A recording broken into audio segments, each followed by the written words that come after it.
سیاسیات کے ساتھ اعجاز حیدر آپ کی خدمت میں حاضر ہے۔ 29 اگست کو کابینہ نے وفاقی کابینہ نے ایک آرڈیننس پاس کیا شمالی علاقہ جات کے حوالے سے، جسے Gilgit Baltistan empowerment and self governance ordinance کا نام دیا گیا، اور یہ پیکج جو ہے یہ ستمبر میں یہ سامنے آ گیا۔ اسی کی بنیاد پہ انتخابات ہوئے۔ پچھلے دنوں سے آپ دیکھ رہے ہیں ان انتخابات کے حوالے سے بہت ساری خبریں جو ہیں وہ ٹیلی ویژن میں اور اخباروں میں آتی رہی ہیں۔ تو ان انتخابات سے قطع نظر دیکھنا یہ ہے کہ یہ جو آرڈیننس آیا اس کی کیا وجوہات تھیں، علاقے کی تاریخ کیا ہے، علاقے کا جو ایک متنازع جو ایک حیثیت ہے اس کے حوالے سے بھی اس کو دیکھیں گے۔ اس میں بہت سارے جو ہیں وہ نشیب و فراز جو ہے وہ اس داستان میں ہیں، اور انہی کے حوالے سے گفتگو کریں گے۔ اور ہمارے ساتھ لاہور اسٹوڈیو میں تشریف رکھتے ہیں پروفیسر ڈاکٹر حسن عسکری رضوی۔ اس پروگرام پہ بہت دفعہ تشریف لا چکے ہیں، آپ ان کو اور چینلز پہ بھی دیکھتے ہیں، اخبارات میں بھی لکھتے ہیں، اور سیاسیات کے استاد ہیں۔ اور ہمارے ساتھ فون پہ شریک گفتگو ہیں اسماعیل خان صاحب، جو کہ شمالی علاقہ جات سے تعلق رکھتے ہیں اور تجزیہ کار ہیں، اپنے علاقے کے حوالے سے اور علاقے کی مشکلات اور علاقے کی قانونی حیثیت اور لوگوں کے مسائل کے حوالے سے لکھتے بھی ہیں اور تجزیہ بھی کرتے ہیں۔ ان سے بھی گفتگو کریں گے۔ اور میرے خیال میں اسماعیل خان صاحب سے، اگر آپ مجھے اجازت دیں ڈاکٹر صاحب، ان سے شروع کرتا ہوں۔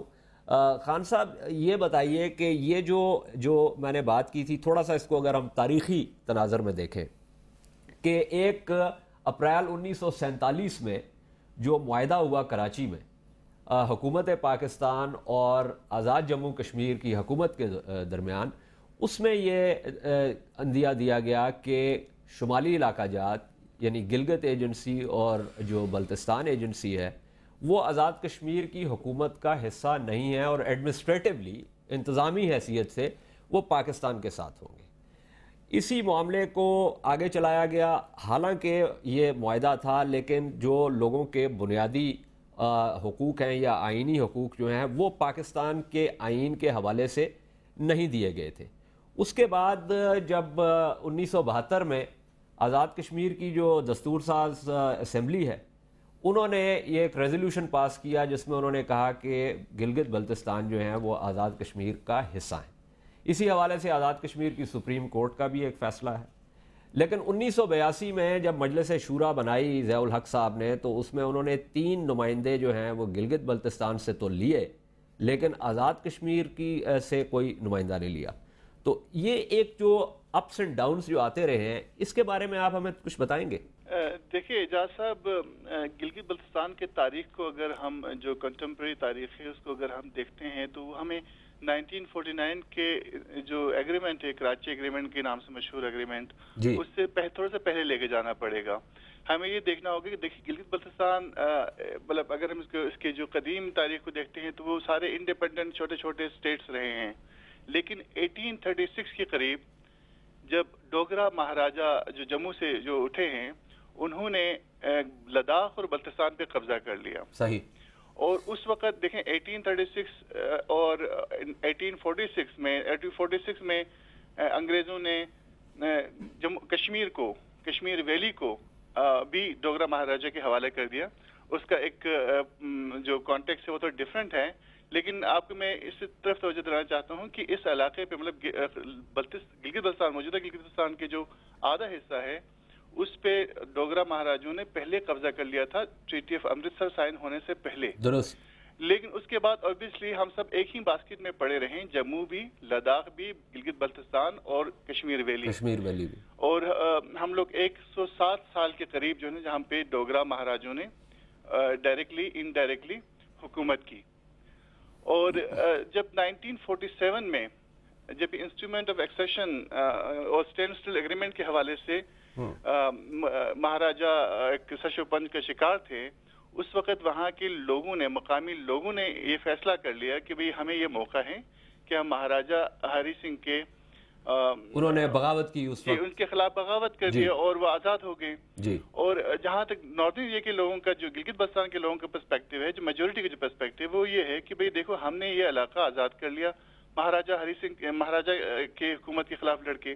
اس میں اگر ایک وضاحت کریں جو آپ نے یہ تاریخی تناظر دیا اور یہ بہت ضروری ہے ہمارے ناظرین کے لیے بھی، اس کے حوالے سے اگر دیکھا جائے تو یہ مختلف علاقہ جات تھے اور ان کو یہ ایک انتظامی حیثیت میں جو ہے وہ کبھی بھی نہیں تھے. یہ کبھی بھی نہ رہے. دیکھیں 1947 میں بھی گلگت ایجنسی وہ ڈائریکٹلی برٹش گورنمنٹ جو ہے نا گلگت کے جو مین جو ٹاؤن ہیں اور اس کے ارد گرد کے جو علاقے ہیں بارڈر ٹاؤن ہونے کی وجہ سے اس پہ ان کا دسترس ڈائریکٹ کنٹرول تھا برٹش گورنمنٹ کا. لیکن جو براڈر ایریاز ہے گلگت کے اس میں مہاراجہ کے رسوخ ہوا کرتے تھے. لیکن جو بلتستان ہے موجودہ بلتستان یہ لداخ وزارت کا حصہ تھا.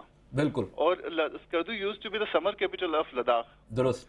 تو ان دونوں کے بھی آپس میں تعلق یوں سمجھے کہ یہ پارٹیشن کے بعد. اچھا تو اس سے پھر ایک بات یہ ہوئی کہ جو اگر تاریخی نقطہ نگاہ سے دیکھا جائے تو مہاراجہ ہری سنگھ کی حکومت تک جہاں پہ یہ ایک انتظامی یونٹ میں شامل ہو گئے یہ سارے علاقہ جات، اس سے پہلے تاریخی حوالے سے یہ ایک نہیں تھے. ایک بات. اور دوسری بات یہ ہے کہ جموں میں، وادی میں، لداخ میں اور گلگت اور بلتستان میں جو مختلف لوگ آباد ہیں وہ ایک قبائلی یا ایتھنک حیثیت سے بھی ایک دوسرے سے بہت فرق ہے، بہت مختلف ہے. دیکھیں نارتھن ایریا اکیلے میں اس وقت 4 زبانیں بولی جاتی ہیں. اچھا لیکن اس میں ایک چیز جو اہم ہے وہ یہ ہے کہ جو اپنا اقوام متحدہ کی قراردادیں ہیں کشمیر کے حوالے سے، اس میں یہ علاقہ جات جتنے بھی ہیں ان سب کو ایک انتظامی حیثیت سے جو ہے وہ دیکھا گیا ہے. جی بالکل. وہ تو اس میں کوئی شک نہیں ہے کیونکہ دیکھیے وہ قراردادیں اوور آل جموں کشمیر کے مسئلے سے متعلق ہیں. وہ اس کے جو مختلف اکائیوں سے متعلق نہیں ہیں. تو لیکن جب 1947 میں جو ایگریمنٹ سائن کیا، لیکن اس میں تھوڑا سا مسئلہ جو ہے وہ قانونی پیدا ہو جاتا ہے اور اس کی طرف آتے ہیں. لیکن ہمارے ساتھ ماروی میمن جو ہے وہ شامل گفتگو ہو رہی ہیں، پاکستان مسلم لیگ قائد اعظم سے ان کا تعلق ہے. جی ماروی میمن السلام علیکم. السلام علیکم. اچھا جی یہ بتائیے کہ یہ ابھی آپ گفتگو سن رہی تھی، اسماعیل خان صاحب نے جو ایک پورا تاریخی تناظر بھی دیا اور میں نے بھی کچھ ان سے سوالات کیے، تو اس حوالے سے یہ جو آرڈیننس آیا ہے اور اس آرڈیننس میں جو معاملہ ہے وہ کچھ اس میں ابہام ہے اس حوالے سے کہ ایک طرف تو حکومت نے لگتا ہے کہ کوشش یہ کی ہے کہ کسی طریقے سے اس علاقے کے جو بنیادی حقوق یا جو ایک پاکستان میں شمولیت کا جو معاملہ ہے اس کو ایڈریس کیا جائے، لیکن دوسری طرف ایک یہ بھی خیال ہے کہ چونکہ علاقہ جو ہے وہ متنازع ہے اقوام متحدہ کی قراردادوں کے حوالے سے، تو اس لیے اس کو پوری طرح جو ہے وہ ضم نہ کیا جائے. تو یہ جو آدھا معاملہ ہے اس کو آپ کس طرح دیکھتی ہیں؟ دیکھیں ہم نے تو اس پہ جیسے یہ لکھا تھا، یہ آرڈر کہہ لیں یا یہ پیکج کہہ لیں کانسٹیٹیوشن ان کا، اس میں ہم نے ایک وائٹ پیپر جاری کیا تھا. اس میں ہم نے کافی کلیئرلی کہہ دیا تھا کہ نہ انہوں نے گلگت بلتستان کی عوام کی توقعات کے مطابق نہیں اپنا جو ہے ساری اسٹریٹجی یہ سارا آرڈر بنایا. ان کی جو توقعات ہیں وہ سمپل ہیں. انہوں نے کیونکہ میں 1.5 سال سے اس علاقے کی انچارج ہوں پاکستان مسلم لیگ کے پلیٹ فارم سے، تو میں نے جو اپنے انٹریکشن میں چاہے وہ میرے اپنے کینڈیڈیٹس ہوں یا عوام کے ساتھ جو بھی میری انٹریکشن رہی ہے یا یہاں کی میڈیا کے ساتھ، مجھے جو بہت کلیئر تاثر یہاں ملا ہے وہ یہ ملا ہے کہ یا ہمیں عبوری پروونشل سیٹ اپ دے دیا جائے یا ہمیں اے جے کے اسٹائل سیٹ اپ دیا جائے. اے جے کے اسٹائل سیٹ اپ پہ کافی زیادہ ان کا ایمفسس رہا ہے. میں نے شروع میں ایک بل دیا تھا عبوری پروونشل. اچھا اس کو ماروی اس کو ہم ماروی اس کو ذرا ہم یہاں پہ یہ جو آپ نے بات کی یہ جو آپ نے بات کی اس کو ذرا میں ڈاکٹر رضوی کی طرف لے کے جاتا ہوں. میں بار بار زور اس چیز پہ دے رہا ہوں کہ اب تک جو شمالی علاقہ جات کے حوالے سے جو بات نہیں ہوئی تھی آئینی اعتبار سے، جیسے میں نے پہلے ذکر کیا آزاد کشمیر اسمبلی نے کہا کہ یہ ہمارا حصہ ہے. اسماعیل خان صاحب نے بالکل وضاحت کی تاریخی اعتبار سے کہ یہ تمام ایک انتظامی حوالے سے ایک یونٹ بن گئے تھے، لیکن یہ اس سے پہلے جو ہے یہ معاملہ نہیں تھا، سیپریٹ تھے. اچھا ہم نے جو ایکسائز چین کا بھی جو معاملہ طے کیا جس کے اوپر بھارت بہت زیادہ اعتراض کرتا ہے، وہ ہم نے چین کے ساتھ کیا. اس میں کلوز یہ ہے پینڈنگ فائنل سیٹلمنٹ آف اس پینڈنگ فائنل سیٹلمنٹ کا بھی معاملہ یہی ہے کہ جب پورے اس کشمیر کا معاملہ ہو جائے گا تو اس حوالے سے اگر دیکھا جائے تو ایک طرف تو ہم نے شمالی علاقہ جات کو اس سے علیحدہ کیا اور دوسری طرف ہم شمالی علاقہ جات کو اس کے ساتھ ملا کے دیکھتے ہیں.